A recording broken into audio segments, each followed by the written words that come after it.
go. A moon probe. There is absolutely no way that this could ever go wrong. Oh my god, this is going wrong. Oh, no, this is very wrong. This is very wrong. This is wrong.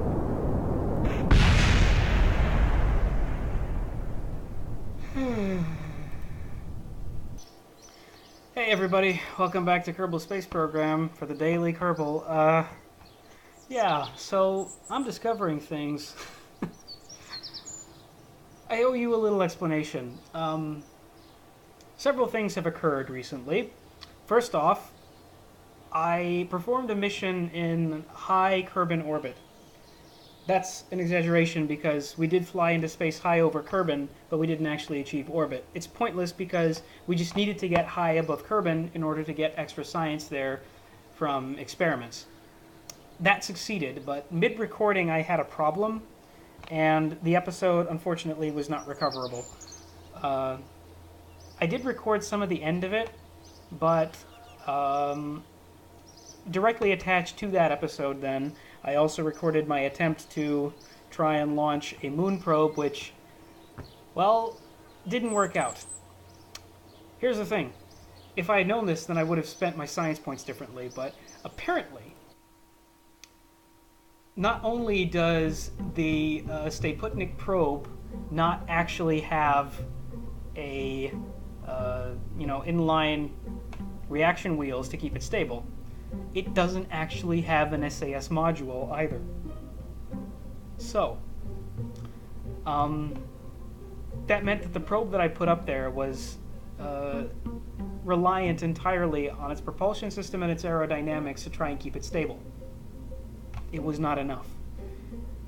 The problem with this is, I am still in desperate need of extra science points in order to unlock parts that I need to perform successful moon missions. Science points that I am not going to get nearly enough of by just staying on Kerbin. So my hand is forced. I have to send Kerbal out to the moon. Question is, how am I going to do this? Well, for starters,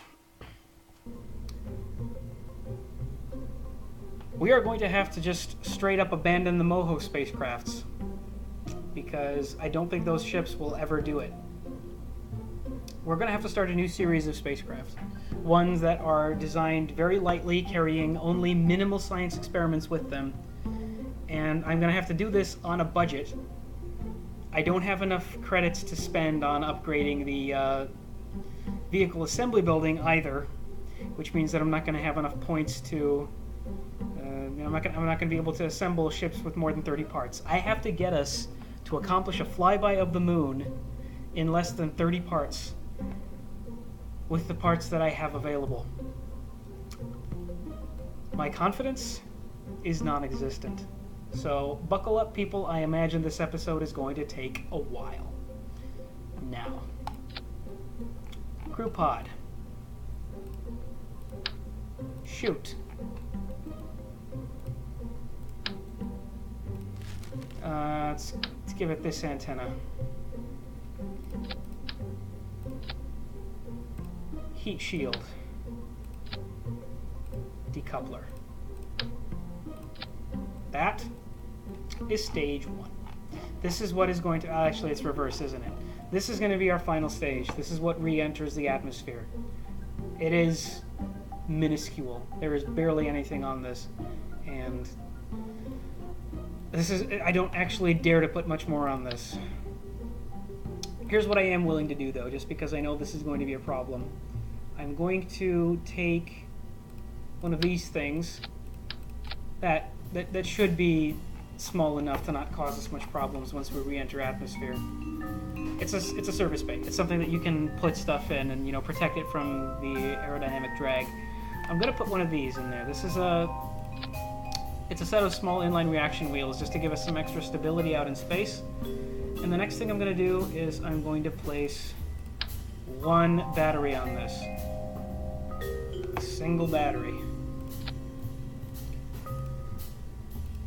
8 parts, Jesus Christ.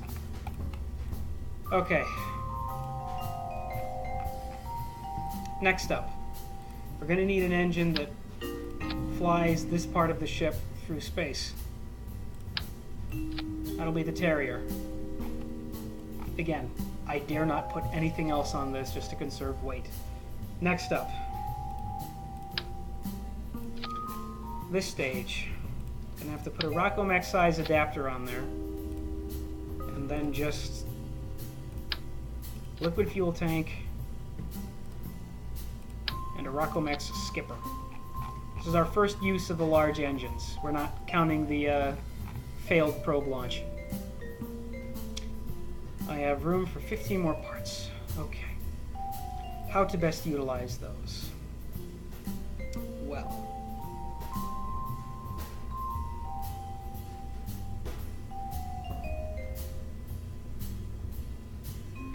I think we're going to want solid fuel boosters for our initial launch.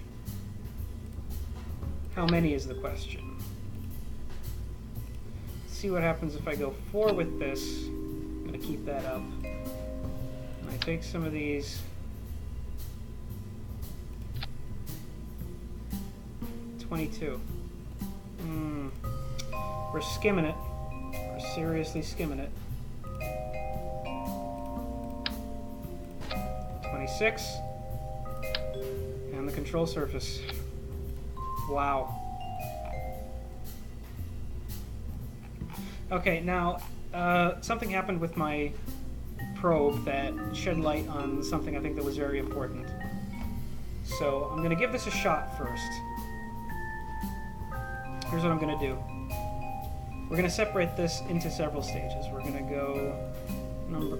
I'd like to deselect some of these if possible. There we go. We're going to take these two, put them there.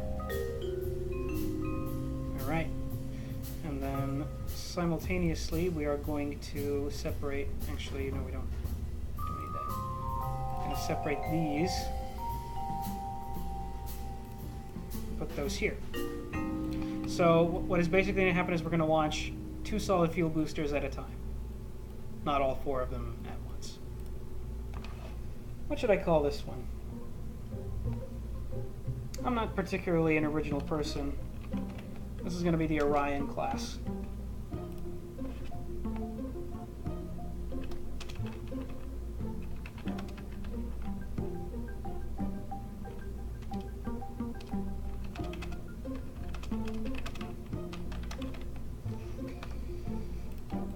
All we need to do is fly by. All we need to do is fly by. That's our maximum parts. And I am terrified. So I'm going to save this for now. No, make way for the pros. Oh god. We're just testing this for now. I fully expect to revert the flight, like literally right after launch, for a reason that should become evident soon. Yep. Those solid fuel boosters don't generate nearly enough power, 2 at a time, to lift up a vessel that heavy. That's exactly what I was afraid of. So, our options currently are, and I think this is the option that I'm going to go with, is number 1. Replace these solid fuel boosters with bigger ones. Technically, we get away with the same amount of parts. Come on. And an increased amount of thrust. We're going to try and get this done the same way. There. Still used up all of our parts. I'm not liking this. Doot. Alright. Click. Click.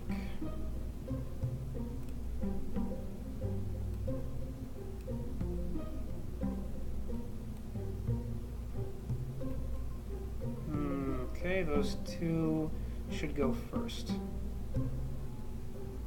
And these 2 as those 2 decouple, like so. There we go. Alright. Save it. Launch it. Launch attempt number 1. SAS on. Stage U. Go for it.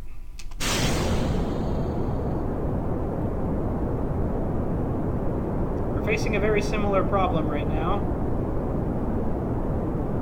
I was worried that 4 solid fuel boosters launching simultaneously would send us into space way too quickly. It would appear that I need not have worried. Though we shall see.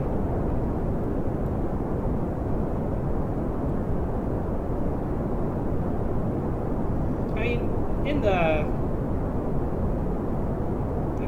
films of the Apollo launches, those vessels took off pretty slowly, right?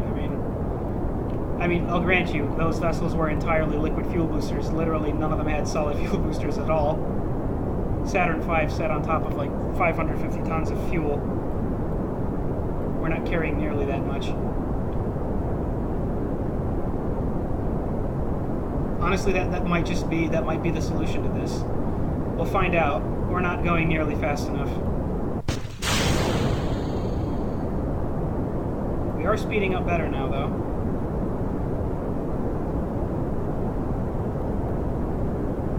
Find out how this goes.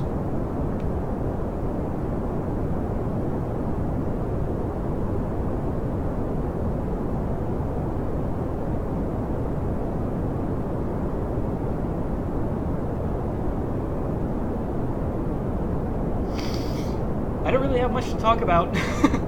I am nervous. I am very nervous. I know there's not much at risk, but I mean, this game does a very good job of making me feel like there is a lot at risk. Starting our gravity turn a little, you know, early in the sense of early in the staging, very late time-wise. Starting to get pretty hot up here.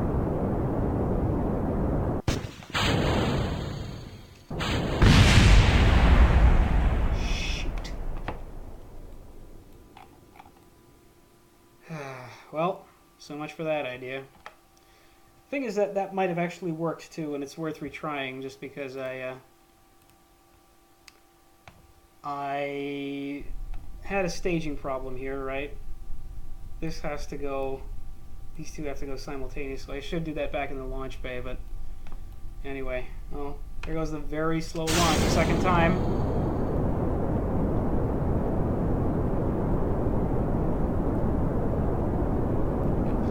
Alternatively, what we could do,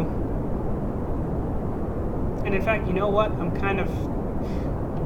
We might as well. I'm sorry if you feel like I'm wasting your time and everything, but this is... I have to know this.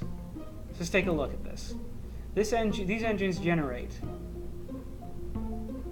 a maximum of roughly 600 kilonewtons of 600,000 kilonewtons of thrust in atmosphere, whereas this one generates roughly the same amount in atmosphere, and it does it all by itself. Kind of makes me feel like these are entirely pointless.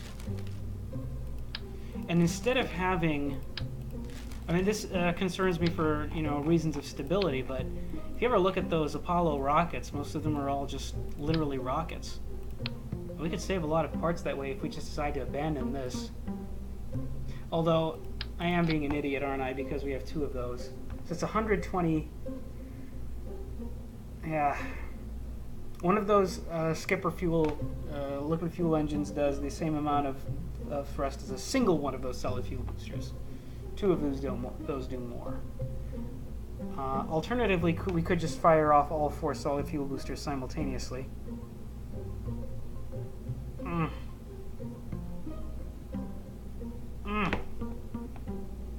Screw it. Let's just...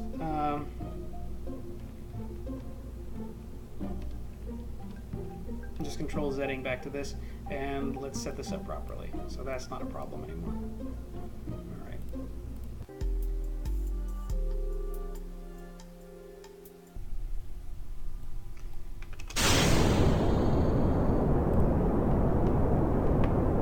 We were doing well enough, I think. I'm sure there are better ways to do this, but I honest to God hope that you do not come to my channel for high-level Kerbal Space Program plays.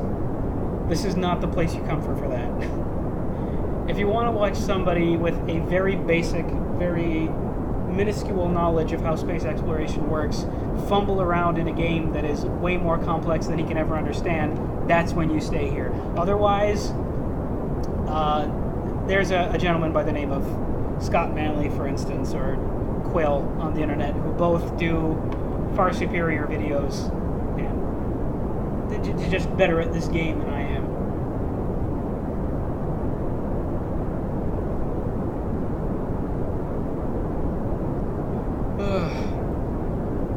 Many people are far better at this.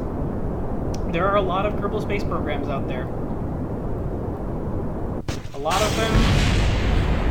Oh, come on. What the hell?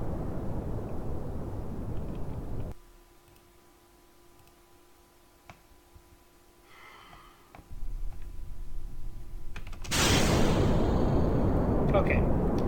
You will probably notice that this is another one of the problems that stems from the fact that I don't have money to get more parts.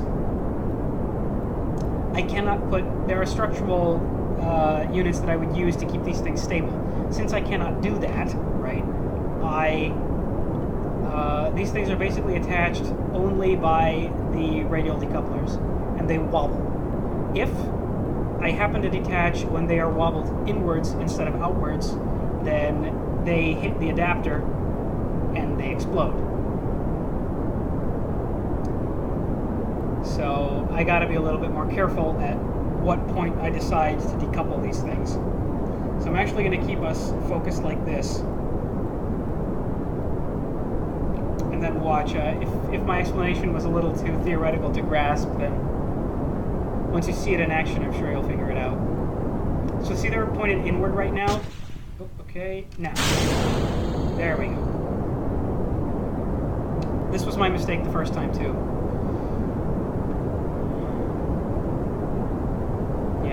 This stage is better. I mean, I do have hopes. I do think that this vessel stands a shot at getting to the moon. It'd be really nice if it did.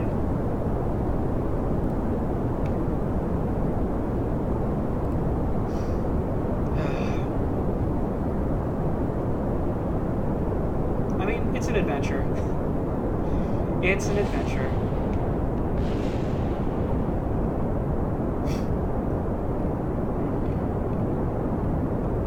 While we're up here, allow me to tell you a little story of something that I learned as I slowly start this very late gravity turn. A little something that I learned and was actually kind of embarrassed to not have known previously.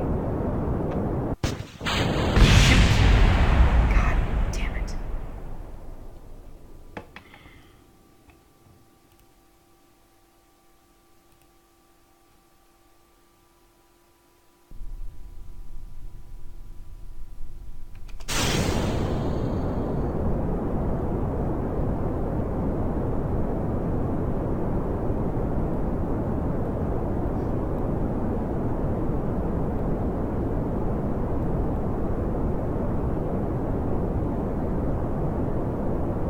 Apologies. I am getting very angry right now. Mostly with myself. I'm making mistakes I really shouldn't be making at this point. Valentina's life was at no point in danger. She always could have just come back, but I mean, really? This is actually probably going to have to be the very first video that I edit. I'm going to have to cut out a lot of the stuff that you're never going to see. And you know what? You're not missing out on anything.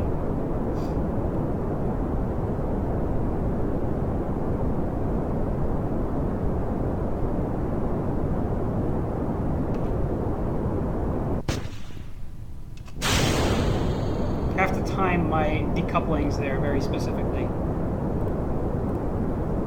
Anyway, I was about to tell you a story before I failed again for the umpteenth time. So this thing that I learned while I was at the Gateway to Space exhibition here in Budapest, Hungary. If you're someone like me who already knows a great deal about about these Apollo space programs and the Russian space program, then I honestly don't really recommend seeing it. If you're one of the like very minuscule Hungarian people speaking English watching this right now, there's no real point in seeing it. I think if you're like that, if you're interested in space exploration in the past and space exploration in general, definitely check it out. It's a cool experience, but it's a very poor exhibition overall. There wasn't really much there to see, and I personally didn't learn much new that I didn't already know, with the exception of one thing that I was actually kind of embarrassed to have found out there and not known previously. And that was the fact that, putting the story in context, it is definitely not a coincidence. Definitely not a coincidence that the very first female Kerbal that they placed into Kerbal Space Program, she was added in, right? The Kerbals didn't have genders when the game was first launched. Not when it was launched, when it was originally in early access. Okay, I'm going to take a risk and cut the engines here. I'm going to quick save, just in case. It's a mistake I made a while ago, was not doing that. When Kerbals first received a second gender, then they didn't. Then the first one they added, they didn't just add a second gender, right? One of the new base pilots was also added. You originally had only Jebediah, Bill, and Bob. Then you had Jebediah, Bill, Bob, and Valentina, who was added in afterwards. And I guarantee you that it is not a coincidence that her name is Valentina Kerman, because she is, no doubt, named after the very first woman in space, a Russian woman by the name of Valentina Tereshkova. Now, it was obviously no surprise to me. It was just logical that at one point there had to be a first woman in space, right? I mean, duh.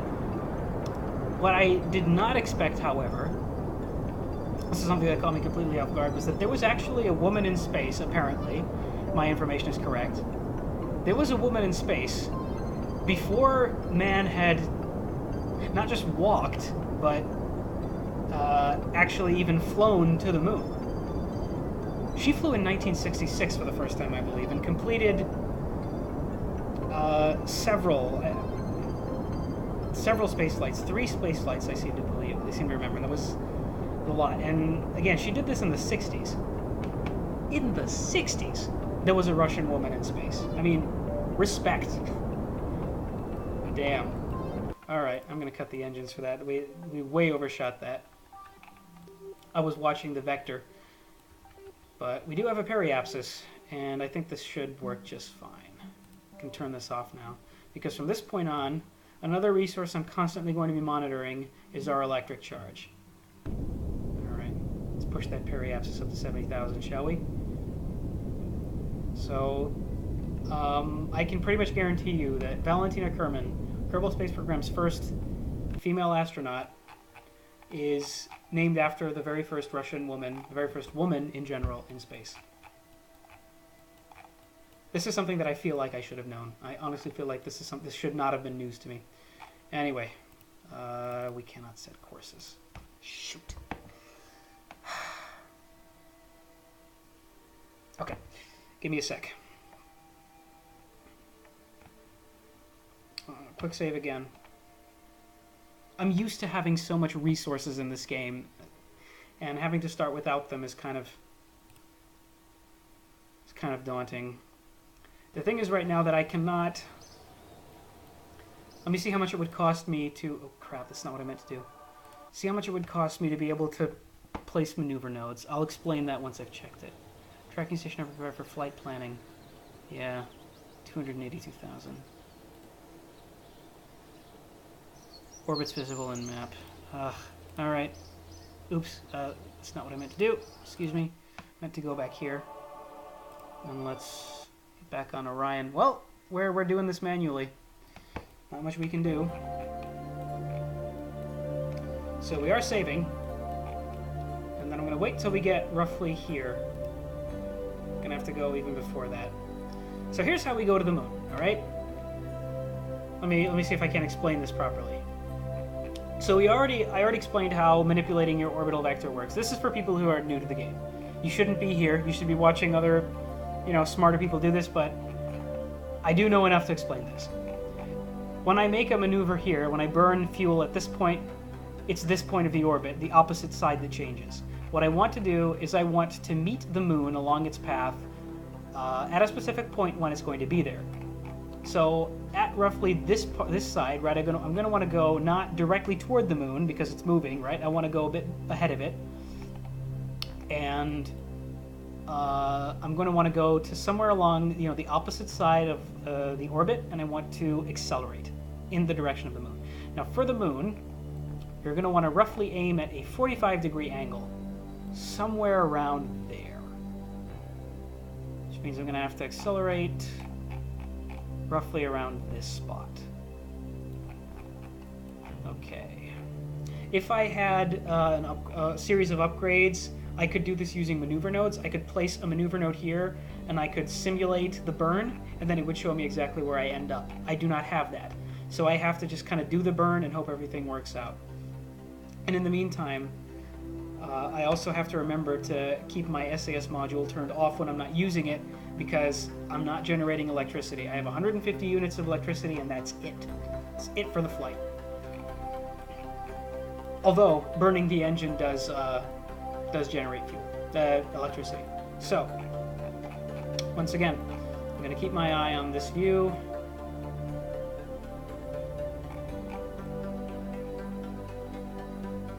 And right about now, I think, is the time to start accelerating. Here's hoping. Quick save. Let's burn. SAS on. We can turn it on for burn because, like I said, that generates power. Oh wow, this is extending much faster than I thought it would. That's good. We are going to have the opportunity to correct our course if need be. Now I'm hoping that encounters should be because this is in gray. It's not in blue for some reason. Part of the fact that we don't have the upgrades that we need yet, but I do hope that it does display encounters, right?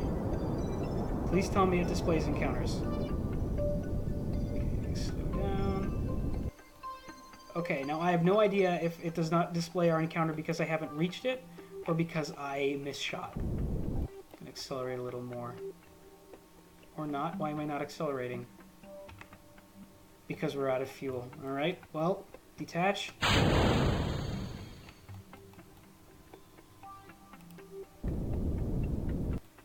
Still nothing showed up.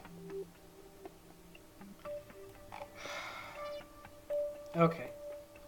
Well, here's what we're gonna do. Gonna keep flying.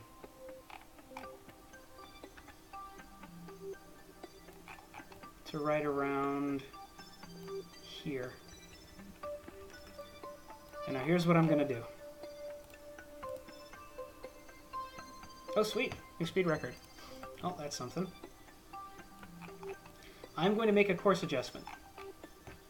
Am I pointing in the right direction? I am not. I want to be pointing this way. There we go. I can't remember what this vector is called. But I want to be pointing this way and slightly towards anti-normal, I believe. Yeah, so like this. Here. Okay. Keep an eye on our vector.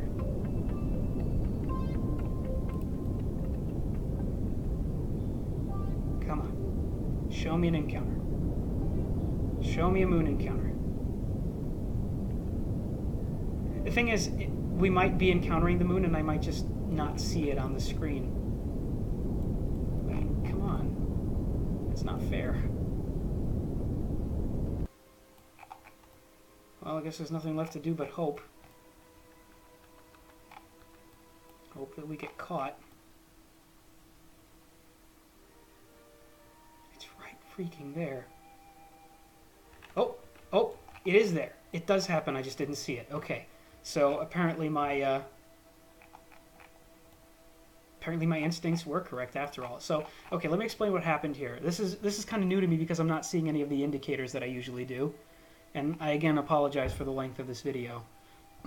But we entered an encounter, which means that we are within the gravitational pull of the moon. It's small, because the moon is small. And if I wanted to establish an orbit with the moon, then what I would have to do is I'd have to slow down here. As I would arrive close to the periapsis, I would have to slow down the craft. And then this line that you're seeing here, it would slowly start to converge around the moon. And then that would be how we establish orbit. We could do it. I honestly think that we have more than enough fuel to achieve an orbit around the moon and then come back home. But I honestly don't dare try.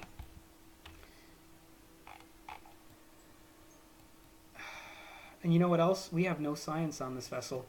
We couldn't. There was no way we could do it because we simply didn't have any. We simply didn't have any room on it. So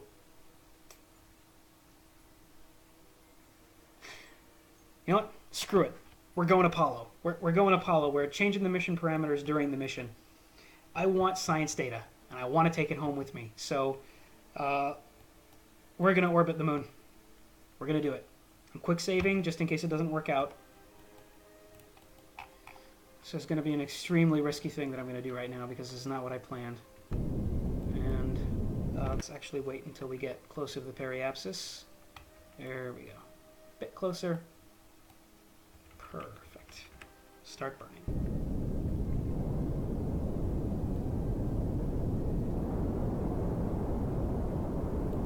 So here's, you can see it's happening very slowly, but you can see that our orbital flight pattern is converging.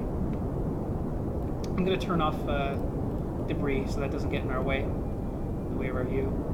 And we've almost achieved orbit.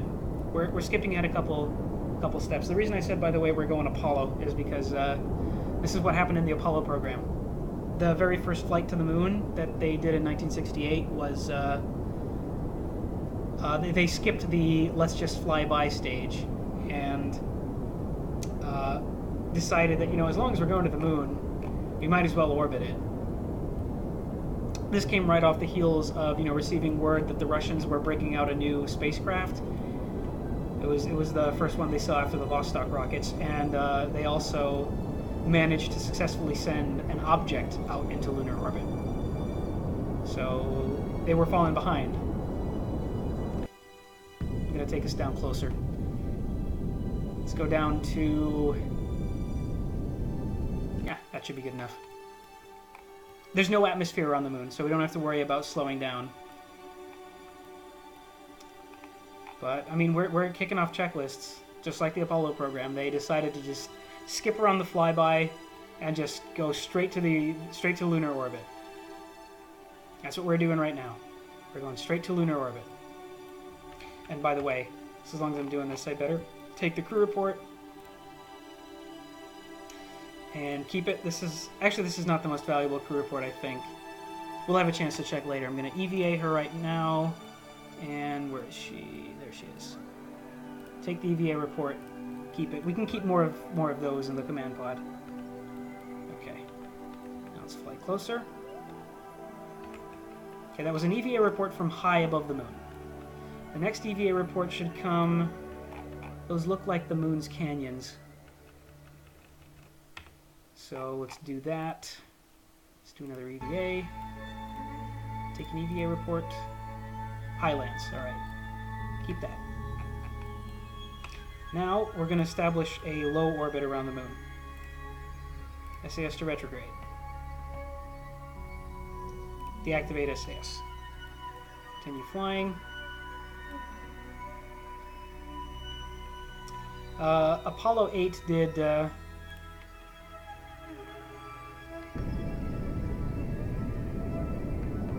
Apollo 8 did a total of 10 orbits around the moon. Less than a day in Earth time. And they did it for the same reason I'm doing it, actually. They did it because they were collecting reports, searching for possible landing sites and stuff. They didn't have to worry about, you know, spending science points and such, but... I want to take that one down below 30, so... and hopefully not crash into the lunar surface in the process. There we go. Okay, that's fine. We are in a low moon orbit right now. We still have half a tank of fuel left, a little bit more. That should be more than enough. It takes a lot less fuel to get back to Kerbin than it does to get to the moon. So we're fine. Let's continue doing EVAs. What do we got? Moon's Midlands. Midland Crater, sorry. Alright. We got that. Oh my gosh, this game will never not amaze me. Do it again. EVA. EVA report. Moon's Midlands. Keep it. Board. Okay, so now let's review the reports we have so far. Review stored data. We have an EVA report from space just above the Moon's Midlands. EVA report from space high over the Moon, Moon's Highlands, and the Midland craters. Sweet. Okay, let us also take a crew report here. Yes, overwrite the other one. And this one, yes, this one is worth more, so we're keeping this. I'm not transmitting it because I am paranoid about our electric charge. If we run out of electric charge, we're stuck. Valentina is stuck in lunar orbit until somebody comes out here to pick her up. So we're just going to continue to collect EVAs. Midlands, we already have one of those. It's fine. I'm even going to... The SAS is off. Okay, excellent. So just keep flying around. Keep flying around the moon. Soak it all in. EVA. Still over the Midlands.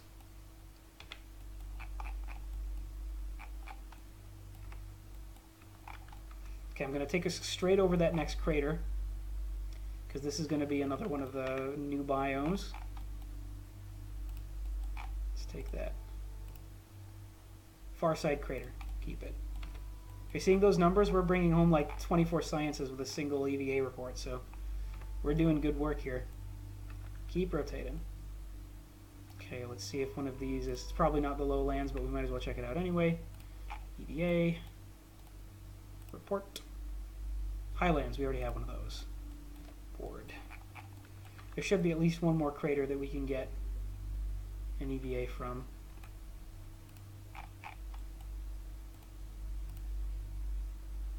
Midlands, we already have one of those. Board. This looks like another crater. We're getting onto the dark side of the moon, by the way, which means I'm not going to be able to... Northwest crater, yep, okay. I'm not going to be able to see where I'm going soon. I'm going to have to make guesses. That's the northwest crater right there.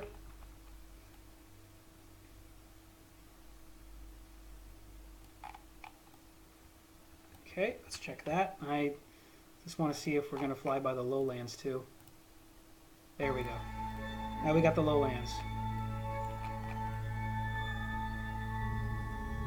Okay, now I can't see where we are. I'm going to use the map because the light on the map is a little better. Let's take another EVA report. Midlands, already have one. Rotate some more.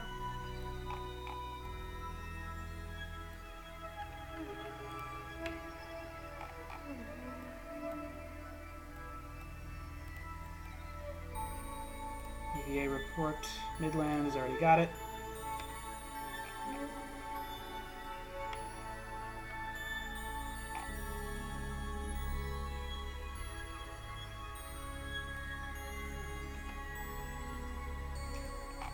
And another one. Lowlands, already got it. Board. We're going to be going full circle soon. That's where we started. Our orbit is on a slant, that's why we're not flying over the crater a second time. Midlands, already got it.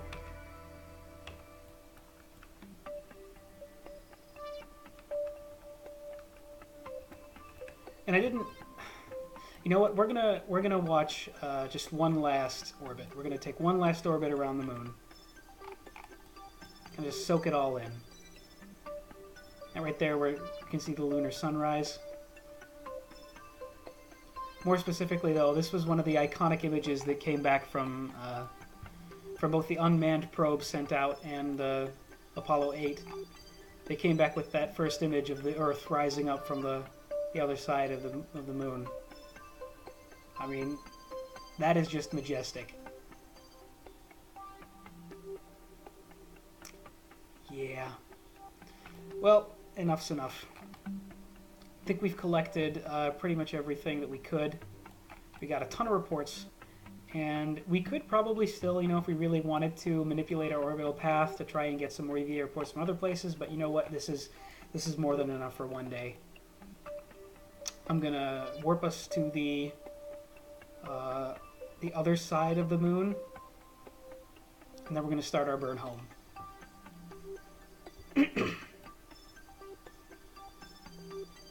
We should be fine.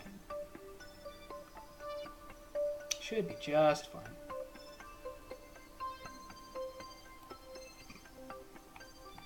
Kind of sucks that I'm doing all this blind. I should probably have a team of NASA scientists on the other side giving me the exact telemetry and lengths and times of the burns that I execute, but whatever. Now, okay, we're going to start a prograde burn. Same thing as we did with Earth. We're going to extend our orbit. Luckily, though, the Earth's gravitational pull is much larger and far easier to get into. So, yeah, we're doing good work here. Our fuel is going down very slowly. So, like I said, this is a very efficient engine in vacuum. And then, I mean, look at that thing. Just look at it. It's the size of a thimble. And it made it all the way to the moon. That is glorious. Okay. Now, I'm probably going to overshoot this again just because, that we don't have flight planning activated. So I have no idea how hard it's going to be to get us back to Kerbin. Come on. I'm going to let it... That's probably more than good. Yeah. That has almost definitely got us back into Kerbin's gravitational pull. If it doesn't, then we'll just rotate back to the periapsis and do it again. It's fine. I do believe I did keep a more valuable crew report, though. So let's see what happens. Do I get caught? No. No, I do not get caught. Wow. Okay, well, that's terrible. Okay, let's try it again. Let's extend the apoapsis some more. And actually, we should do that a little bit more here. Because we do kind of want to be accelerating towards Earth. I keep saying Earth, but you know what I mean. It's Kerbin in this world. Toward the home planet. We have plenty of fuel, don't have to worry about wasting any. There, that should be plenty, right? Surely, I am far away enough from the moon now to be... Yes, but that is way too high. We're actually closer to Kerbin's second moon. It does have a second moon. It's called Minmus. But again, this is just going to extend the mission by a little bit. Up there in the top, you'll notice the counter. We have currently been in space for 6 days. 7 Kerbin days, which is, hang on, it's 6 hours, I think? I believe a Kerbin day is 6 hours, so 60 hours.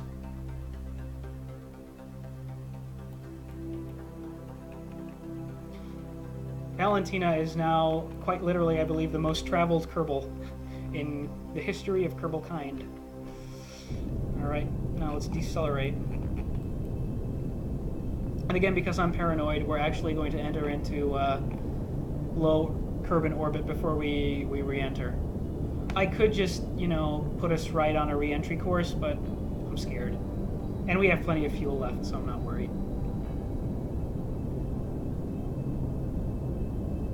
Wow. This episode was a lot of suffering. There's a lot of suffering to do, and oops, that was too much. Hang on, let's fix it. It's a lot of suffering to do, and I'm sure it was a lot of suffering to watch, too. And I apologize sincerely for the finickiness of the start of this episode. It was just one catastrophe after another. But it totally paid off in the end, and I'm so glad that it did. Because we're going to make it. We're going to make it back from the moon. It was a single one-woman flight. We weren't able to take a 3-man crew that I wanted. Yeah, technically, I wanted to take 2 men and 1 woman out there, but, let's not get hung up on terminology just now.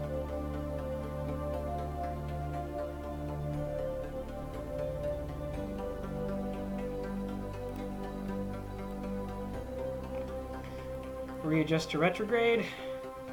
Start burning. Bring our orbit down. See, we're currently going at 3,000 meters per second. We would have entered the atmosphere at that speed. I am way too much of a coward to let that happen. I would like to perform a daytime landing, though. And again, just because I like to add a little extra challenge for myself, I am going to try and put us down somewhere close to HQ. Look at all that fuel. Look at all that fuel we got. We got plenty of fuel. What are we even worried about? Come on. Oh man, what a glorious flight. Imagine how good it's going to be when I can actually take science equipment out there.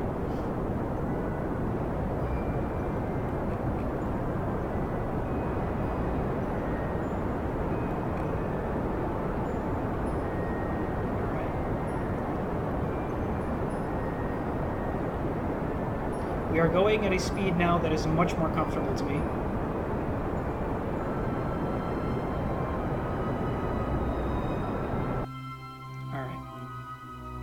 That'll do.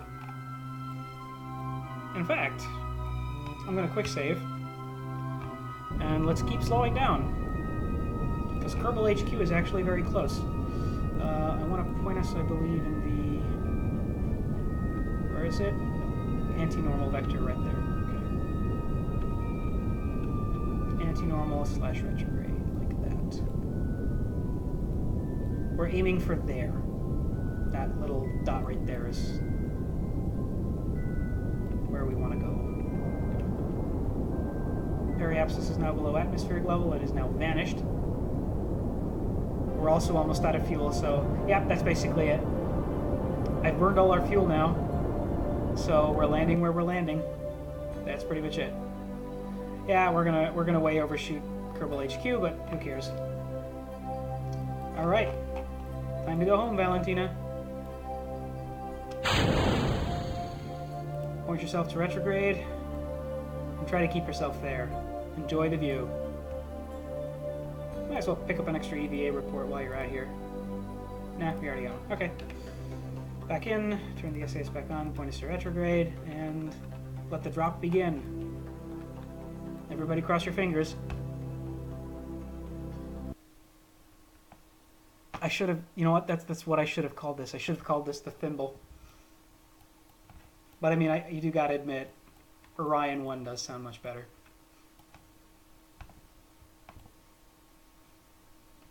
Well, this was a pretty risky endeavor. Can jettison the heat shield if I want to. I don't want to do that though. I wonder if jettisoning the heat shield also jettisons everything else that's connected to it below. Like if this thing actually works as a decoupler.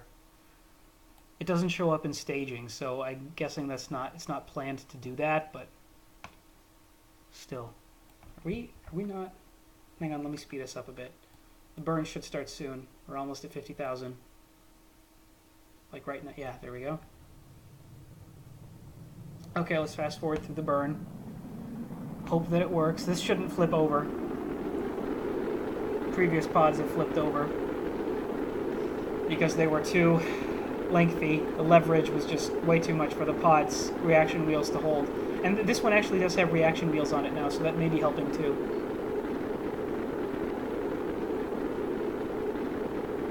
But to be honest, we're still not slowing down as fast as I'd like.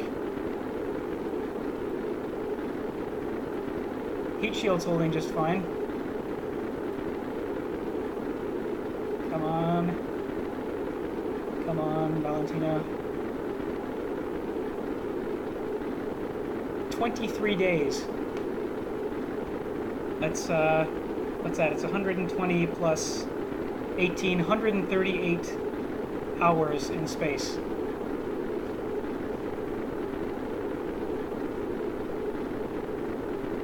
I'm too lazy to divide that by 24 right now to calculate the amount of Earth days that took. But oh my goodness, we did it. We slowed down and we're still 20,000, almost 20,000 meters above the ground. We're fine. Oh my goodness, we are fine.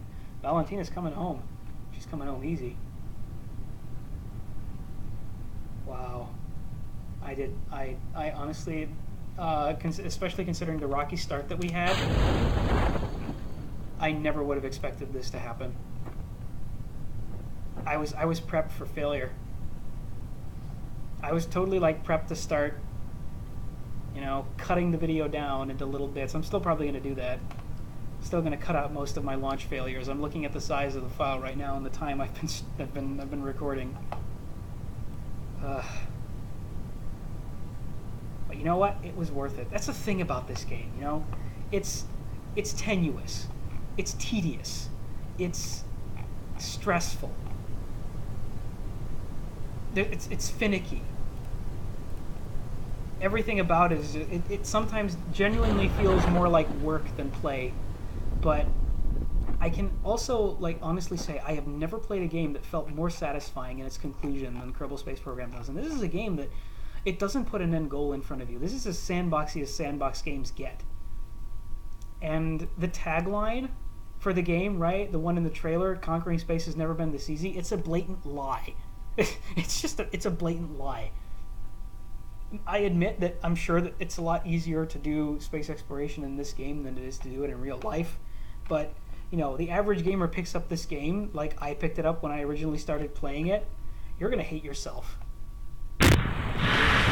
But moments like that, when you like hear the little splash from a successful trip, from just having witnessed a lunar sunrise, flying 13,000 meters above the lunar surface, like so close you literally feel like you could reach out and grab a handful of sand from the moon's surface.